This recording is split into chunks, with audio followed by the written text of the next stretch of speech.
I'm not sure if this one works or not. We're gonna see. It's been a while since I checked this one.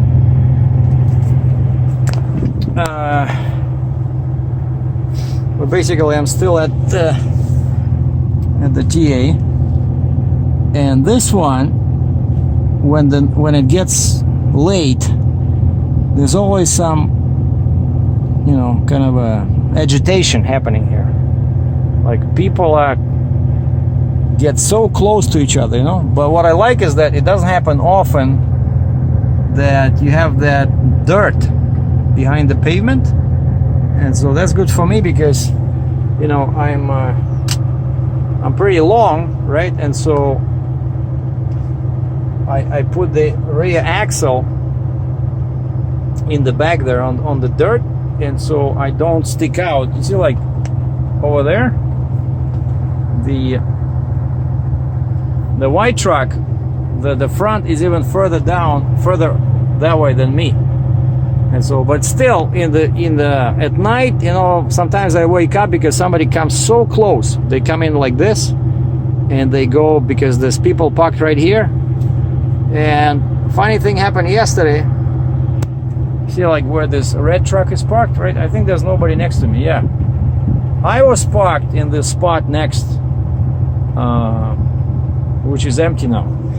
And what happened is, I dropped the trailer because I wanted to go to Walmart. I got tired of sitting here for 2 days, and I wanted to get some food. And also I dropped the trailer and I drove, I think it's like 9 miles. Switch on my personal conveyance mode on the E-Log because I don't have a trailer and I'm just going shopping. And I drove there, and it was 5:30. It was already late, like dark, right? And around me it was like this. It was a bunch of spots, you know. And I come back, it was around 6:15. Again, it's dark because it was dark when I left. All of a sudden I see next to me there's a huge machine, and I know what it is. It's a huge wheel loader, you know, like one of those 13.6 tall off the ground to the top of the cab. So you need a beam trailer, and so this thing sits on a beam trailer. It was a Caterpillar, like old wheel loader. But I look in the back, it's parked like this much, maybe 6 inches, you know, from the blade, the bucket of this machine, the edge of the bucket. The guy almost hit me pretty much, you know, and he was backing in the dark. First of all, this is Pennsylvania, right? You cannot move oversized loads after dark. I wanted to scream at somebody, but there's nobody to scream at. There's no truck. The guy just dropped the trailer right next to me and left. And then I thought maybe I'll catch him in the morning. And guess what? I wake up, it's like 7:30. It was like this. You know, now it's what, 4:15. We're -1, which is what, 30 F. Miserable weather. But I just talked to a buddy of mine who's sitting in Guelph, west of Toronto. He says over there it's going to be -10, -11, which is pretty much single digits F, like 9 F, you know. 10 F, very much colder than here. So I'd rather sit here looking for a load. And so yeah, by the time I woke up, that guy was gone. You know, the guy was gone. So he came after dark and he left before sunrise, which is not legal. I'm sorry to say, but and this was a beam trailer with a 13.6 tall machine. So he was, I'm guessing he was about 13.8, 13.10, because the wheels were maybe only a couple of inches off the ground. But sometimes, you know, these beam trailers where they don't have sides, right? They just have a middle. Sometimes you can make good money with them, but it's a lot of physical work because they need to use very big timbers. Because the machine, when you load it, you don't load it on the deck, right? You load it on huge timbers. I don't know, 10 by 10, 12 by 12, you know. So they're very heavy. I saw once, I watched a guy once in Baltimore do this. He just has to, you know, lug those huge, you know, bricks, timbers, super heavy. But anyway, and that's why I decided I'm gonna move So I'm gonna move to, and by the way, here the fuel is, there's a post very far away. It says 345. At Speedway, the next post over there, it says 333, if I'm not mistaken. But over here, quick fill, it's 335. And that's why I went yesterday. I needed fuel, and I finally got rid of the moisture. I got rid of the, hold on, which way? Yeah, this one. I got rid of the moisture, like there's no, I drained, there's no more water, and that's why I thought, with the cold weather coming, I bought some additives, some clean tank additive, and then another one like 911, some that kind of stuff, and I put 2 gallons of this stuff in my tanks, and I fill up. You see, like now it says full. My fuel tank primary is full, secondary is almost full. I just need to get some DPF,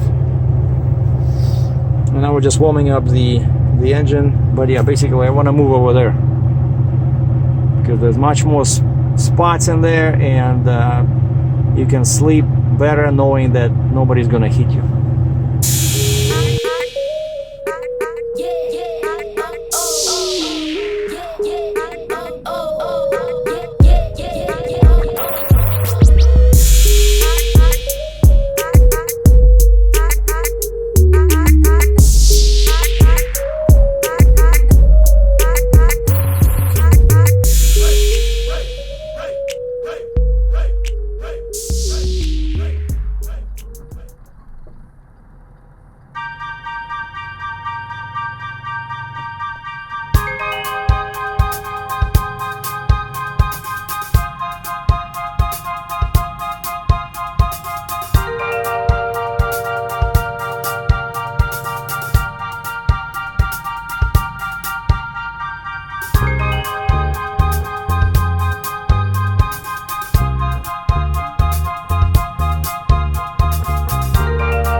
Compare this quick fill.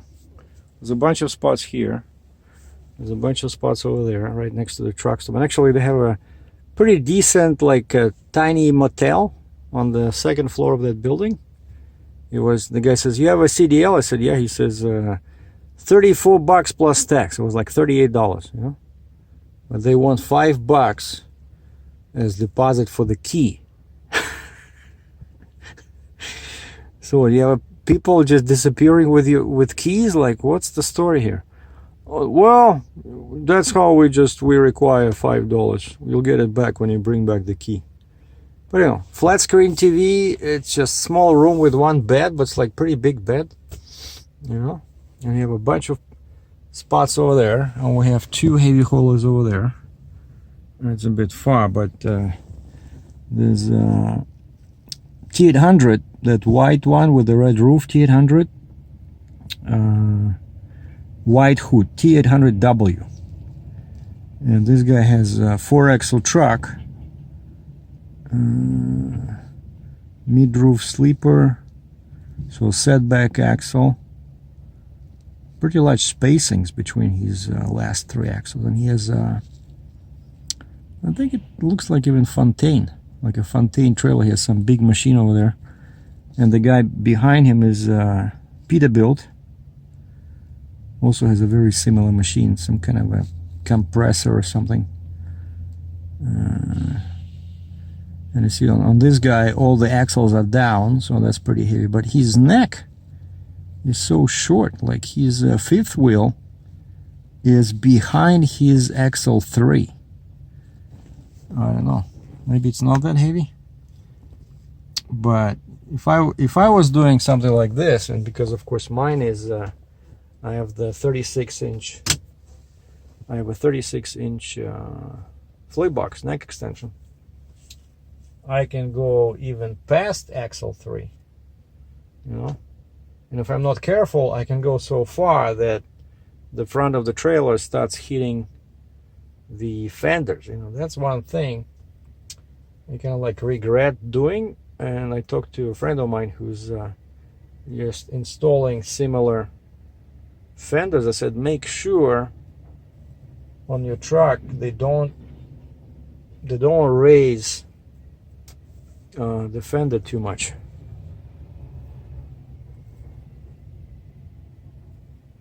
US mail. So if you guys waiting for a letter, here it is. Your Christmas packages are here. In where are we? Barkeyville. I think it's called Barkeyville. Barkeyville, Pennsylvania. Just nice little town, except there's nothing here, right? But there's a bunch of, so TA, Speedco, Speedy, and then Quickfill. And Quickfill turns out it's different from Quick Trip, which I even, you know, normally I don't carry these bonus cards, just throw them all out. But I got one, I think it was Wisconsin or Minnesota, and it was Quick Trip. And I thought, hey, I see Quick all the time, Quick, you know, gas stations, and I thought that's what I was getting. But this lady over here says, no, when I was buying fuel, she says, that's not the right station. And I installed these, so now you see it's all for hire. So next time with a big auction, I can go to the auction and hopefully people will see, you know.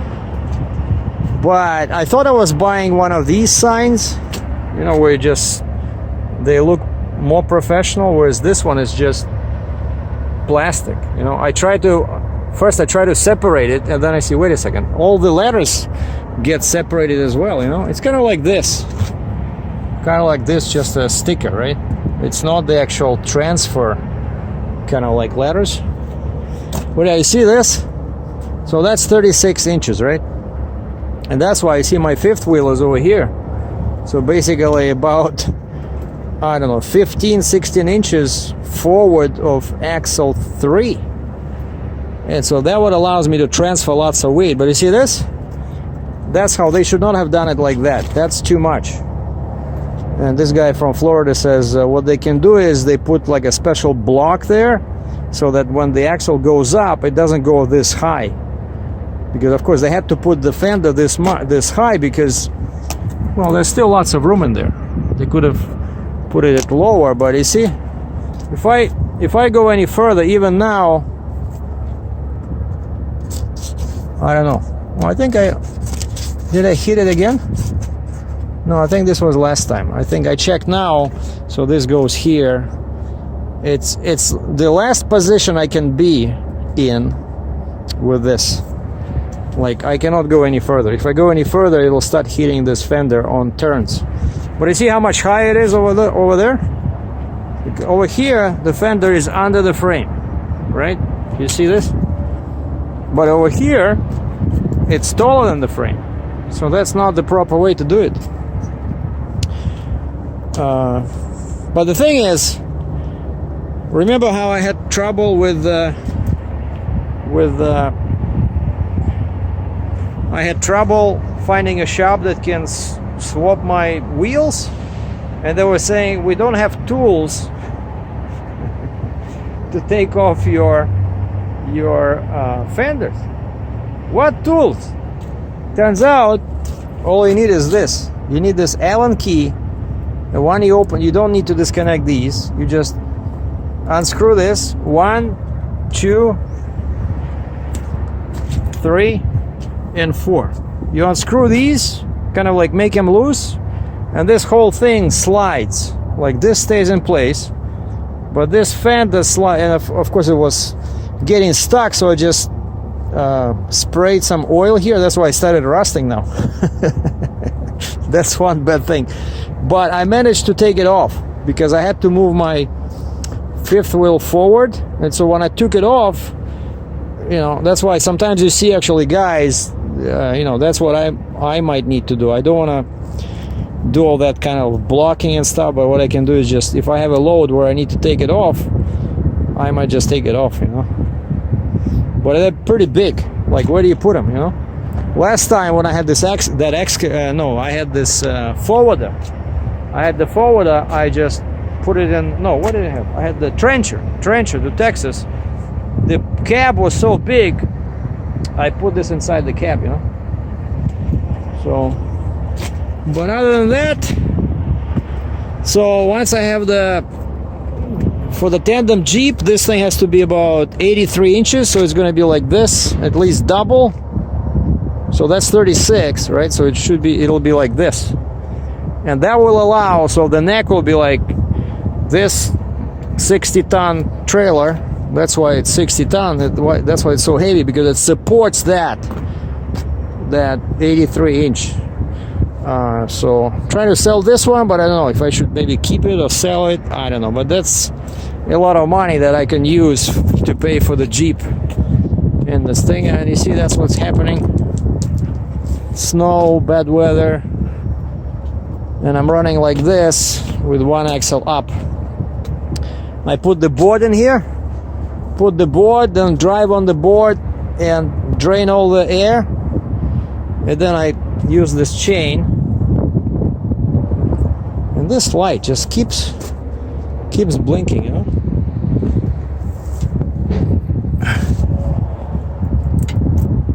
So I have to turn it on and then off, and then it stops or not. And then I wake up in the middle of the night and I have low voltage disconnect.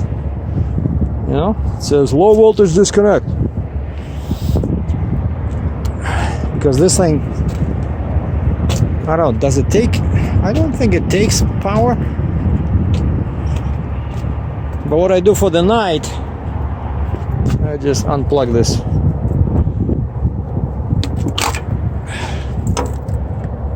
As long as I remember to plug it back in.